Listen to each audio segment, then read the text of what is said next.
Micheal O Muircheartaigh, tá fáil siúta dús. Gur míle maith, tá sé go deasbheithe cúnda bhí ó éanú. Well, that's good to hear. Now we're trying to get you back over 60 years. 50-51 team. What do you remember? Can you remember anything? Well, I'm in Mayo, so you'd naturally think of Mayo in those years. Now, strangely, I'd go back a little bit further. My first All-Ireland final scene was the 1948 All-Ireland final between Cavan, Polo Grounds winners the year before, and Mayo. And I think the first time you see a place or see a match, it makes a lasting impression on you. And I remember that match vividly. I could even stand where I stood. And Peter Quinn that time was cornerback on the Mayo team of 1948.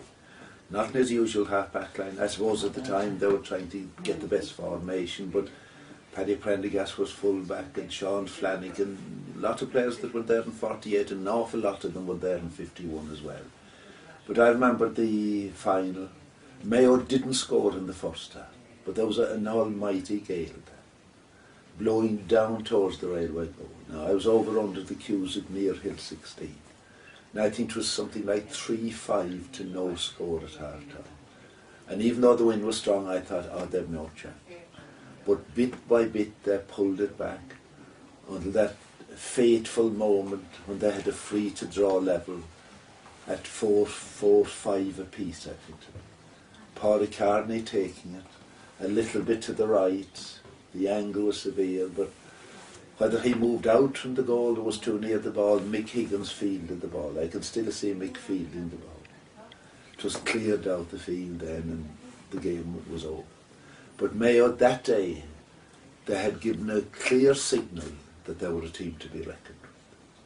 Disappointed then, I was disappointed when they didn't reappear in Croke Park on All-Ireland Final Day in 1949. I had sympathy for them losing to Cavan, but we had accepted that Cavan team was a super team, and to run them to 1 point must maybe a few weeks afterwards given them great confidence for what was ahead. And then of course the 50-51, and by then I knew a lot of them. I knew Tom Langan, and I knew Paddy Prendergast, and I knew Joe Stanton, and I knew the McAndrews. They were great characters. Big Pat, a huge man, and John, a big man if Pat wasn't around. And Peter Quinn, in those years, he had moved out from the corner that Johnny Ford occupied later, then a strong, sturdy man, and I think the wing suited Peter Quinn. Right half in 50, left half in 51. You know, he was a versatile type of player. And one player that he always reminded me of was Mick O'Dwyer of Kerry when he was a defender. Now, defenders are not noticed as much as forwards are, because if a forward scores a goal, or as they say nowadays, assists in a goal, in other words, gives a pass, that'll be remembered. But a back sometimes might clear 10 balls and be beaten for one that yields a point to the opposition, and that's the one that gets highlighted. But Mick O'Dwyer in his time later, he was a half-back that always played better than you thought he did, leaving the field. When you'd see a rerun of it or think back over it again, you'd say to yourself, Mick will play better than I thought. Now, he reminded me of Peter Quinn, who was the same sort of player, very effective, knew what was expected of a half-back in those days, under the guiding eye of, you know, Henry Dixon. The centre-back is usually the commanding figure around there, as the full-back would be inside of the goalkeeper. But Peter was able to, you know, to read the others, to read the play, and that was the best thing about him. That's why I liked Mick O'Dwyer when he came along. He reminded me very much of a man that, you know, that had won All-Ireland. When you've won an All-Ireland, you have a standing, you have a status. Mick O had won none when he was a half-back, but won two there, moved to the forward. He got a lot more notice as a forward, but he was a very effective half-back. So I have great memories of those teams when they won. And Paddy Carney, I meet him when he comes home often. Tom Langan was a guard in Fitzgibbons's station. We used to know him because we used to play cards down in a house in Fairview, and any time Tom would be on night duty, he'd come in the door, take off the cap, and he'd have a cup of tea with us, and he might play a hand, and then after a while go out again to see if anything happening. I used to stay at the time with Sean Murphy of Kerry. And Sean had great respect for that Mayo team because his first championship game for Kerry was against Mayo in the All-Ireland semi-final of 1951. He had won a junior All-Ireland in 49, a minor in 50, and here he was in 51, right half back in the Mayo team. It was his first big day as a senior in Croke Park. It was against Mayo, so he spoke very fondly and still does about that Mayo team. But mentioned Tom Langan was there, and Paddy Irwin, who was a member of that team as well, and played at half forward in 51. He was a Garda there, and we used to often, there was no real organised training. We used to go up to the Garda grounds in Phoenix Park with the Gardaí. There was a Garda from Kerry, Dan Sullivan. We used to have great fun, and Tom Langan, a hell of a decent man. All the Gardaí lived in barracks in those days, and Tom used to tell us if you're stuck in town any time and he'd give you the weeks that he'd be on night duty, you could go in and sleep in my bed, you see. He was that sort of a player, and they were a very sociable type of that team as well. And Paddy Carney, of course, you know, people all talking about Paddy Carney, he was a forward and midfield. But they were a great team, and what was amazing about it, the variety of, you know, if you like, professions there. We know Peter Quinn, or Quinlan as he was as well, and that just confused people. Where did Peter Quinn go, you know, and who's this fella Quinlan? And what were your own thoughts on that clerical ban? Well, I thought it was ridiculous, really. But then it was, he wasn't the first, you know, to have a little bit of difficulty. There was a famous, he became Archbishop of Perth later on, Mundy Prendeville. He left All Hallows College in 1923 to play in the All-Ireland final against Dublin. Hadn't got permission, 1924. When he came back to college, he wouldn't be admitted. And he had terrible difficulty in being ordained. But he finished up as Archbishop of Perth. But he was one. When Kildare won the All-Ireland in 1919, Larry Stanley captained it. But nobody knew that his brother Jim was on the team as well. He was a priest, but he played under an assumed name.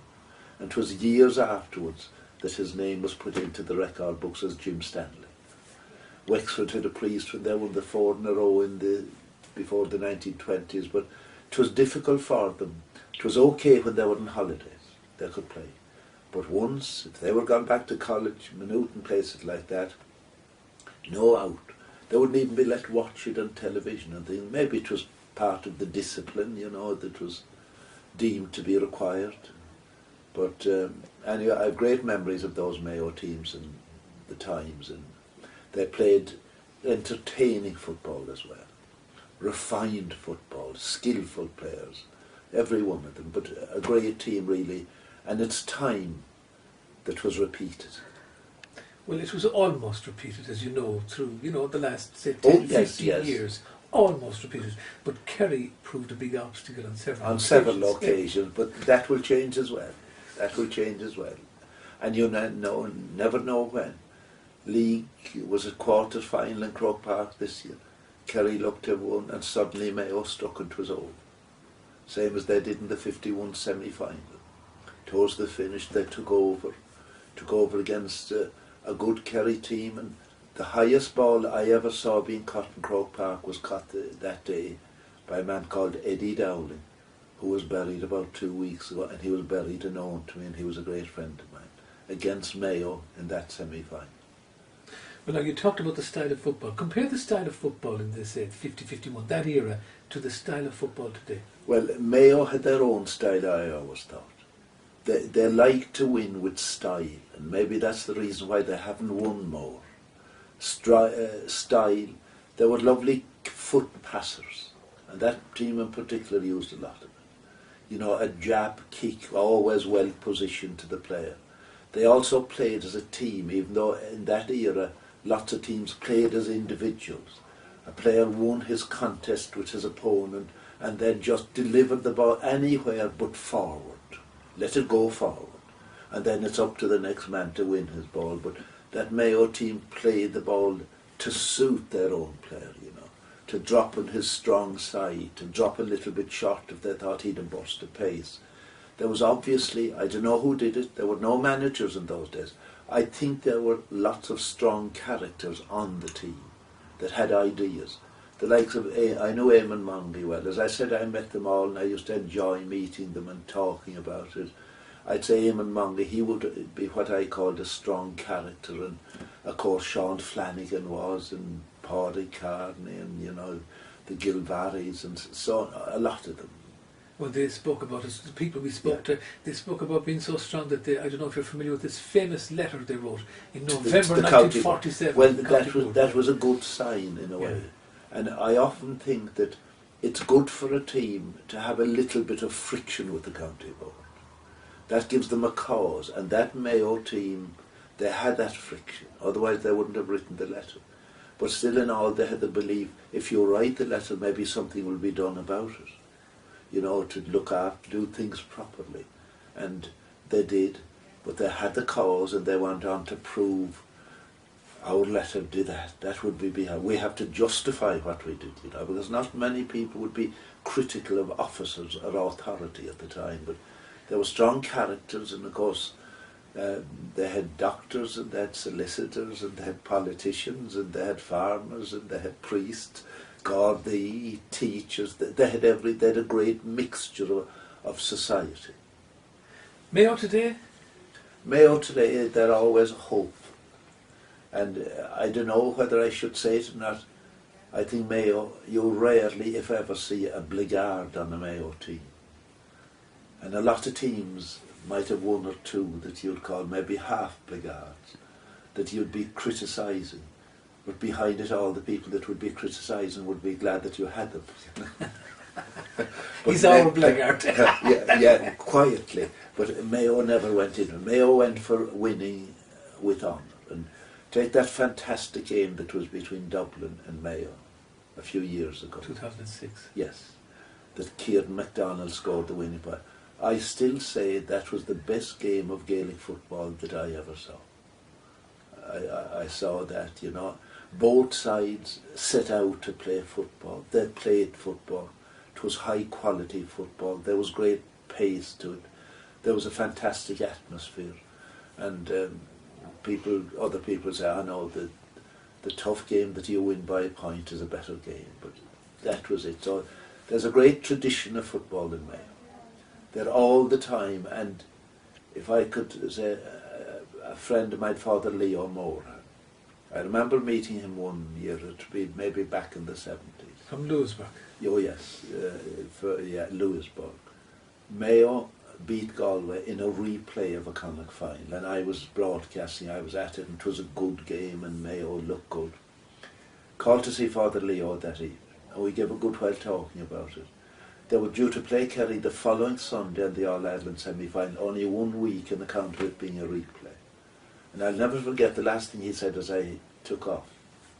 He said, isn't it an awful pity we've only 1 week to look forward to it? You know, not the match itself, but to look forward to it. There was a lot in that, and I think that's the real spirit of football.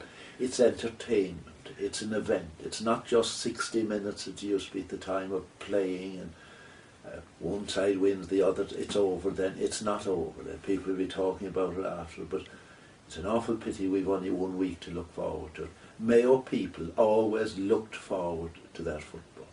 They enjoyed their football, and they gave an awful lot of enjoyment to people, especially that great team of, I would say, 48 to 55.